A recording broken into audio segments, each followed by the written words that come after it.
Hey guys, welcome firstly to a new year. Welcome to 2025. I can't quite believe this is the first video of 2025. That's so exciting. So I just wanted to wish everybody a happy new year. Let me know your New Year's resolutions in the comments. But yeah, I just want to say I hope you enjoy the video. Welcome back to my channel. In honor of it being nearly 2025, I thought it'd be a really cute idea to do like 25 books I want to read in 2025.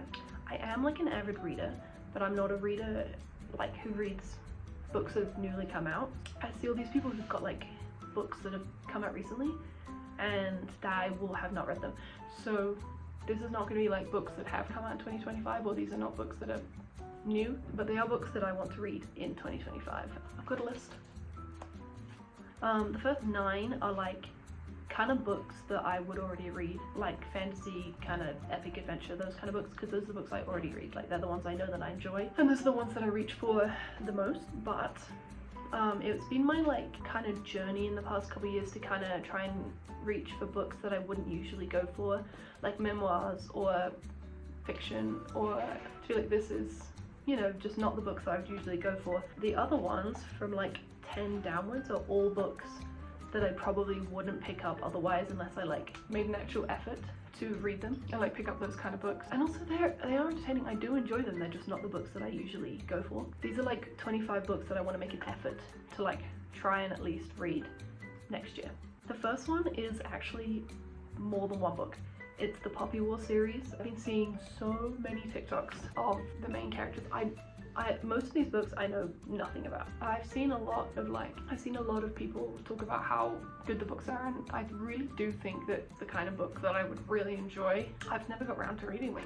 Then we have The Familiar by Leigh Bardugo. I love Leigh Bardugo. The Six of Crows duology is probably my favorite book series of all time. Like, I love the characters, I love the story, I love everything about it. I didn't massively like the Shadow and Bone series, mainly because I just thought it was a bit boring, but that didn't mean I didn't love the characters and I didn't love the story. It was just like not as good as Six of Crows, especially because I read Six of Crows and then I read Shadow and Bone after, so I kind of had like this hyped up reality of what Leigh Bardugo can write, and then kind of was reading this Shadow and Bone after, and it was not really what I was not expecting, but it just wasn't hitting the same. But it seems really good. It's like kind of, I think, set in like a medieval kind of era, and that's exactly what I want to read. The next is A Study in Drowning. I know nothing about this book. Absolutely nothing. I know the cover is cool. I know people like it. That's about it. The Day of Fallen Night by Samantha Shannon. I read the first Priory book, loved it. Very long, but loved it. I've heard that it's not as good as the first one, but I bought it for my 21st birthday, I think, and I never got around to doing it. It was like $50, so I will be reading that. I do really want to read it. Like, it seems really good. Then we have Lady Macbeth. Again, I know nothing about it. I knew the cover was cool.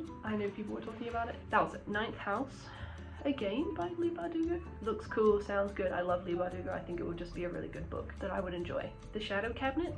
Oh my god. The first, which was called Her Majesty's Royal Coven. I loved that book. Like, it was so good, but it was fun and it was entertaining, and it was really just like action and adventure and female and witches and just like fun. And it did leave on a little bit of a cliffhanger, so I'm excited to see how it picks up. Next we have God Killer. I've just seen this all over the internet. Like, I know that people love it. I think it would be really entertaining. Like, it's the exact kind of book that I would like. Don't Let the Forest In. I follow the author on Instagram, DC Cruz maybe. It's maybe a debut novel, or it's only just come out recently and is on the Goodreads like list of like nominations. I like the author. I think that she's really cool, and I want to give it a try because it only got published so recently and is already on the nomination. Then I think it will just be a really good book. Oh my god. Yeah, I forgot about this one. I want to retry the ACOTAR series. A Court of Thorns and Roses. I did read the first one. I did not like it. I thought it was boring and dull, and I don't like sex scenes to begin with, like reading them, and I know that it only gets worse as the series progresses.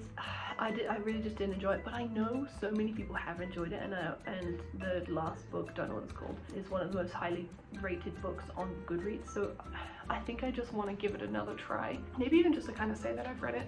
If I do get the chance to like retry, then I will be glad of that. Now, we're moving on to like books that I wouldn't usually pick up, but I still think that I will enjoy. These are more like memoirs, these are fiction, these are less action adventure books, and more like, I don't know. I don't really know how to describe them, but just not the books that I would usually pick up. Starting off with Big Swiss. I've seen this all over the place. It's actually one of the books that I actually wanted to read before I ever made this list, like even before I started thinking about like different kind of books that I should read. I again have no idea what it's about. I've read a few reviews, but I don't really know, but it's definitely just not the kind of book that I would usually read. But I do think it will be a good starter to try and like ease myself into a bit of different books. Next is My Year of Rest and Relaxation. I thought this would be already my kind of thing, but then it's more like, it's a very book about like F the patriarchy, that kind of thing, which is not what I kind of thought it was going to be about. I do think it would be very entertaining, probably quite thought-provoking and quite enjoyable, so I am gonna definitely, if I see that around, I'm definitely gonna pick that up. Next is Rouge. I've heard a lot about this online. There was a lot of like chatter about when it was released and everything. I have no thoughts or opinions on it. Again, not the kind of book that I would usually pick up, but I do want to test and try myself to read more out there books that I wouldn't usually go for. Then we have Braiding Sweetgrass. I want to read this so bad. I've had so many good reviews. I've had like in-person reviews, people saying it's really good. I did have a chance to read it on a Kindle earlier this summer, but I don't really read books on Kindles. It seems like a really cute, lovely book, and I'm actually really excited to read that. I feel like that's probably one of my #1 picks for next year. Next is The Blue Sisters. I don't know how much I will enjoy this book, but I have seen it all over the place. Every bookstagrammer and her mom has been reading this book. Then we have The Bell Jar by Sylvia Plath. Have you heard that? That quote is like, I saw my life branching up for me like the branches of a fig tree or something like that. That's from that. I only just learned that yesterday. I think it's very different for me. I would never ever pick that kind of book. I'm not a huge classics reader, but I also do think I would probably enjoy this. I feel like her kind of writing is probably a bit more flourishing and a bit more exciting. Then we have Boy Parts. Self-explanatory, sounds fun, sounds intriguing, sounds very thought-provoking, a bit more mentally challenging than maybe the kind of books I would usually read. Ripe is the next one. I don't know what it's about, but I've seen it's got a lot of reviews and it's got a lot of attention and it seems really fun, and a book like called Ripe, I can imply what that's probably going to be about, so I think it's going to be a fun book to read. Yeah, and I'm excited. Let's go Bunny.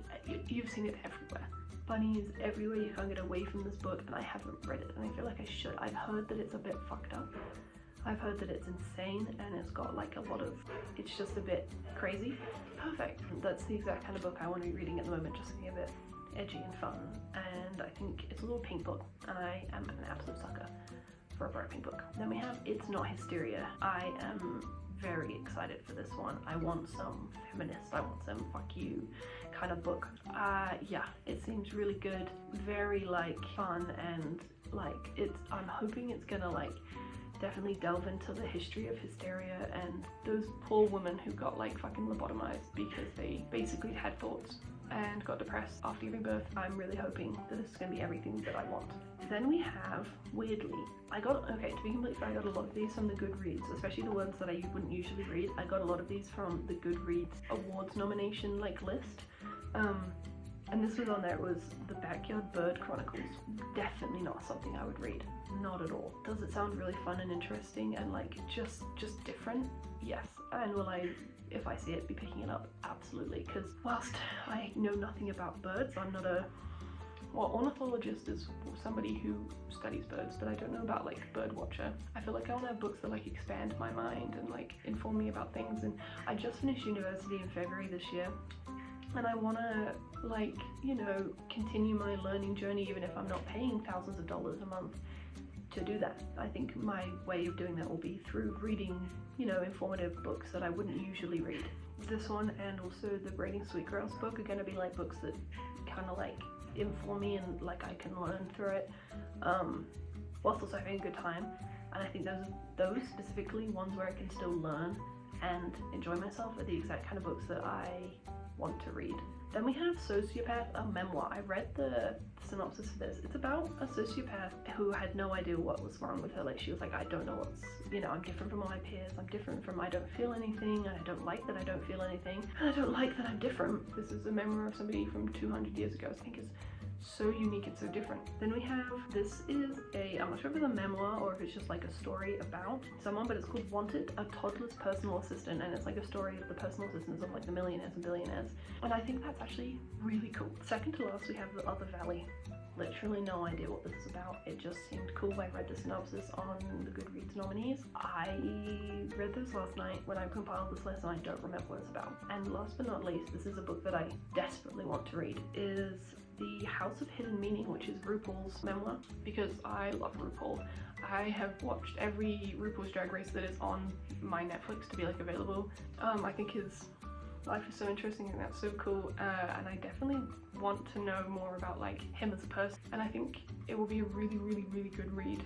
That is actually all for 25 for 25. These are not exclusively the only books I'm going to read in 2025. This is not a list of I'm 100% reading these books, but those are the books that I want to keep an eye out for. Those are the books that I'm kind of like actually invested in reading next year and want to read, but it's not a definitive list. If I had a physical copy of all of them, oh my god, yes, I would be reading those, but I don't, so I'll be trying my best. But these are 25 books that I want to read next year. Yeah, I really hope you enjoyed that. Let me know what kind of books you would like to read next year, or like what kind of books, especially like classics, like what books do you think I should read to like expand my ideas. And if you have a reading goal, let me know what it is, because I am very intrigued. So hope you enjoyed, and I shall see you when I see you.